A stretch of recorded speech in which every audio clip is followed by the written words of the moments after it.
కూడా మేము రోడ్ల మీదకి వచ్చి ఈరోజు ఇక్కడ సమ్మె చేస్తున్నాము. అయినా కూడా ఈ జగన్ సార్ మా సమస్యలు పరిష్కరించడంలో చాలా మొండి వైఖరి అవలంబిస్తున్నారు.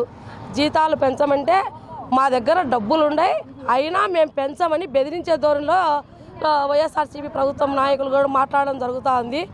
మేము తెలంగాణ కన్నా అదనంగా వేతనాలు పెంచాలి, సుప్రీంకోర్టు తీర్పు ప్రకారం గ్రాడ్యుటీ ఇవ్వాలి, మినీ వర్కర్స్ అందరినీ మెయిన్ వర్కర్స్గా గుర్తించాలని ఈ డిమాండ్లు పరిష్కారం అయ్యేంత వరకు మేము సమ్మె కొనసాగించాలని అనుకున్నాము.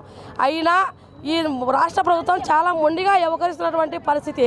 మేము మహిళల కోసం సంక్షేమం కోసం బాగా పనిచేస్తున్నామని చెప్పి జగన్ సార్ చెప్తున్నాడు. మరి డబ్బులు లేవని ఒక పక్క చెప్తారు. ఈరోజు జగన్ సార్ వాళ్ళ ఇంటి దగ్గర సంక్రాంతి సంబరాల సందర్భంగా ఒక సెట్ తయారు చేసే 1.5 లక్షలు దాదాపు ఖర్చు పెట్టడం జరిగింది. ఈ డబ్బులన్నీ ఎవరి ప్రజల సొమ్ము కాదా అని మేము అడుగుతున్నాము. మరి అంగన్వాడీలకు జీతాలు పెంచమంటే ఎందుకంత నీకు మొండి వైఖరి అని చెప్పి మేము అడుగుతున్నాము. తర్వాత వచ్చి మేము సమ్మె కొనసాగించకపోతే ప్రత్యామ్నాయాలు ఏర్పాటు చేసుకుంటాం, మీ ఉద్యోగాలు తీసేస్తామని చాలా చెప్పడం జరుగుతుంది. ఇది చాలా అన్యాయము. మేము సోకాసు నోటీస్ ఇచ్చినా భయపడము, ఇంకోటి ఏమి ఇచ్చినా భయపడము, యాస్మా చట్టం చేసినా కూడా భయపడము. మేమేం ప్రభుత్వ ఉద్యోగస్తులం కాదు, గౌరవ వేతనంతో పని చేస్తున్నాము. సమ్మె చేయడానికి ప్రతి కార్మికునికి హక్కు ఉంది. కాబట్టి ఇన్ని రోజుల నుంచి సమ్మె చేస్తా అంటే నిజంగా నీకు లబ్ధిదారుల పైన అభిమానం ఉంటే ఎప్పుడో ఈ సమ్మెను విరమించి లబ్ధిదారుల సేవ చేసేవాడివి. కానీ ఈరోజు అంగన్వాడీ కార్యకర్తలను బాధ్యులు చేసి ప్రచారం చేయడం కరెక్ట్ కాదు. లబ్ధిదారులకు అందరికీ తెలుసు అంగన్వాడీ అక్కల సమస్యలు ఏంటి, అంగన్వాడీ చెల్లెల సమస్యలు ఏంటి, ఎంత కష్టపడుతున్నారు, వారికి ఎంత జీతం ఇస్తున్నారు, గ్యాస్కి ఎంత వస్తుంది, కూరగాయ ధరలు విపరీతంగా పెరుగుతున్నటువంటి పరిస్థితి.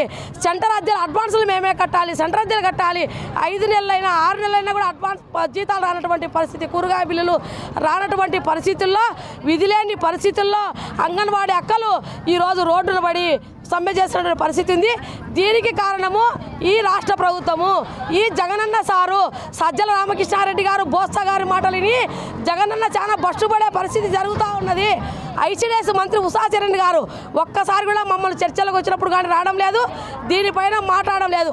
All in one Sajjala Ramakrishna Reddy గారు, బోత్స గారే, ఏ శాఖ అయినా అన్ని వాళ్ళిద్దరే మాట్లాడుతున్నారు. చాలా సిగ్గుచేటైనటువంటి విషయము. పండగ పూట నిన్నటి నుంచి రోడ్ల మీద ఉంటే అంగన్వాడీ వాళ్ళు విజయవాడ రిలే దీక్షలు జరుగుతున్నాయి. అయినా కూడా ఈ ప్రభుత్వంలో చలనం లేనటువంటి పరిస్థితి. సోకాసు నోటీసులు ఇచ్చి అంగన్వాడీ ఇళ్ళకు పంపిస్తామంటున్నారు. రాబోయే ఎన్నికల్లో మీరు ఇళ్ళకు పోతారని చెప్పి నేను తెలియజేసుకుంటాను ఈ పండుగ సందర్భంగా. మరిన్ని వీడియోస్ కోసం ఛానల్ ని సబ్స్క్రైబ్ చేయండి, లేటెస్ట్ అప్డేట్స్ కోసం వాట్సాప్ ఛానల్ ని ఫాలో చేయండి, అండ్ లింక్ డిస్క్రిప్షన్ లో ఉంది.